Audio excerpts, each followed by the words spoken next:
Hi, how are you? Welcome to the essence of life. And this is where we bring you the real talk of what is happening in our society. So, welcome.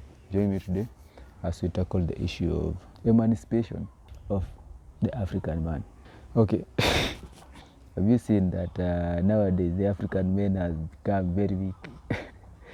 African men has become weak in. Okay, I think this is the weakest they have ever been. They are gossiping more than women do. That's a sign of umama, weakness. Okay, African men there's so much that has happened to African man to change them because for the system to control you, it has to create a generation of weak men.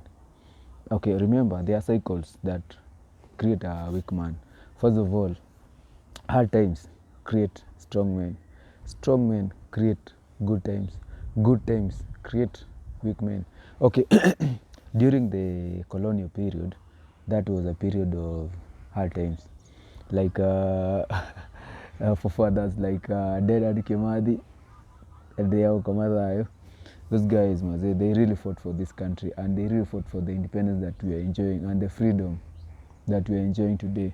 And most of our grandfathers during that time, they were also oppressed and were part of the system that was currently being oppressed by the current regime, that's the British rule. And those people they were very hard because they were used to hard times. And after independence, they continued being hard. They continued being hard, but they got their children. Those are the baby boomers.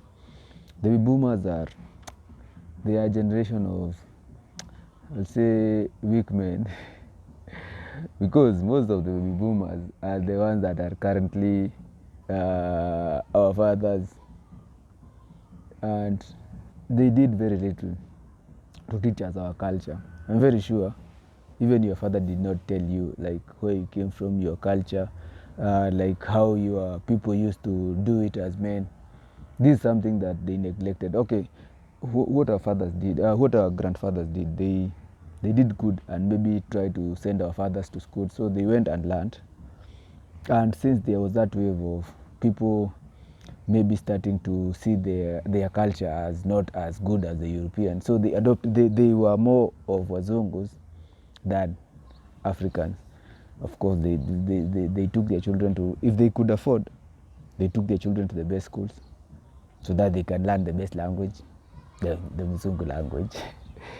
But, okay, of course, during that time, because as it were, very few people were educated, they still continued that culture of people speaking their ancestral language or the local dialect. So most of their children knows to speak. They know how to speak their local languages. But the children who are born in the millennials, most of the millennials know to speak their local languages. But the Gen Zs now, since they are the product of the baby boomers. No, the millennials are the products of baby boomers, and some of the Gen Zs are also the products of baby boomers. But now, this generation that is right near the Gen Z is as a result of weak men being in leadership.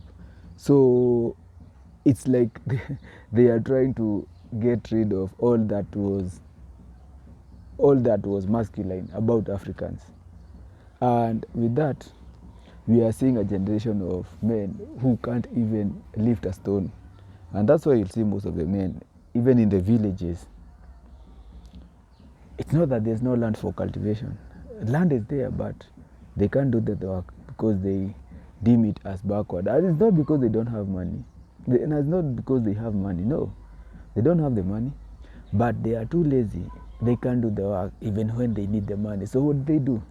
They resort to stealing. And the it's not that there is no work to do, because of course the work has never work has always been there, but most people are so lazy to do the work. So what they do, they end up, if you're not stealing, then you're a prostitute. So they usually choose the easiest, and that has created a generation of very weak men who can't even take care of themselves without the help of the parent. And that is what we are talking about today. And these men are characterized by they are very emotional, for starters. They are narcissistic, and